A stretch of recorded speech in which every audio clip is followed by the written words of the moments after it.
और हनुमान जी महाराज का कथा में प्रवेश, तो हनुमान जी का एक छोटा सा प्रसंग महाराज और बताना चाहेंगे।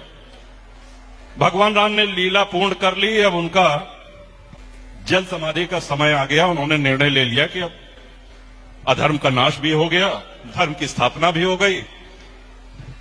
और जैसा कि हम कहते हैं कि भाई भ्रिकुटी विलास सृष्टि लय होई, जितनी देर में हम लोग पलक झपकते हैं इतने देर में ब्रह्मांडों का लय और प्रलय करने की क्षमता प्रभु में है। वह कौनो रावण के मारे नहीं अवतार ले रहे हैं या कुंभकर्ण के मारे बड़े नहीं अवतार ले रहे हैं।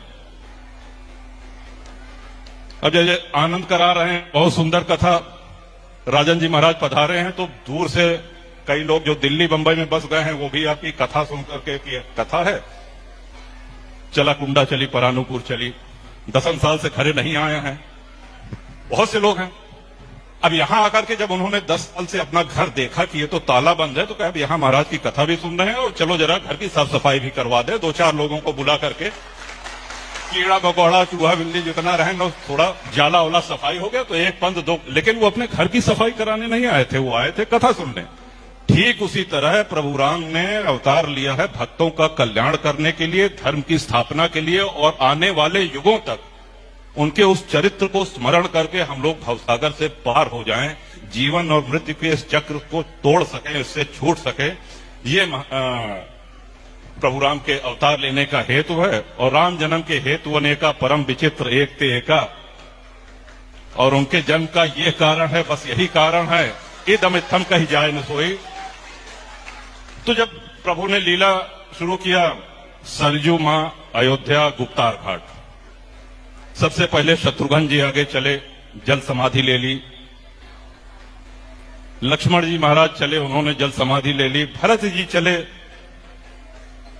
उन्होंने भी जल समाधि ले ली। अब प्रभु राम की बारी है। जैसे भगवान आगे बढ़े हैं जल समाधि लेने के लिए, तो अब तक किसी तरह अपने आप को नियंत्रित करे हुए, अब तक किसी तरह अपने आप को रोके हुए हनुमान जी धैर्य खो बैठते हैं और भगवान के चरणों से लिपट करके रोने लगते हैं और कहते हैं कि प्रभु मुझको यहां किसके भरोसे छोड़ करके जा रहे हैं, मुझको भी साथ लेते चलिए। भगवान श्री राम ने बड़े स्नेह से उनके सिर पे हाथ फेरा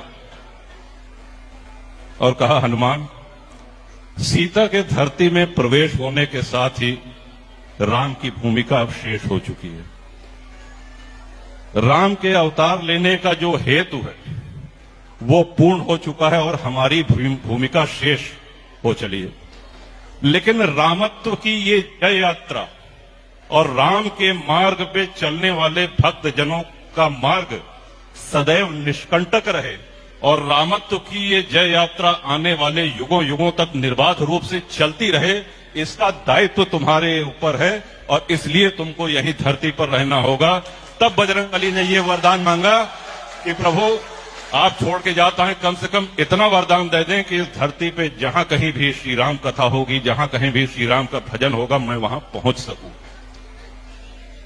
आज हमारे बीच में यहां भी उपस्थित हैं हनुमान जी महाराज। भले हम और आप देख न सके, लेकिन उन श्रद्धा से उनको अनुभव करें और हनुमान जी का बल पाकर के हमको और आपको धर्म की स्थापना भी करनी है, अधर्म का नाश भी करना है।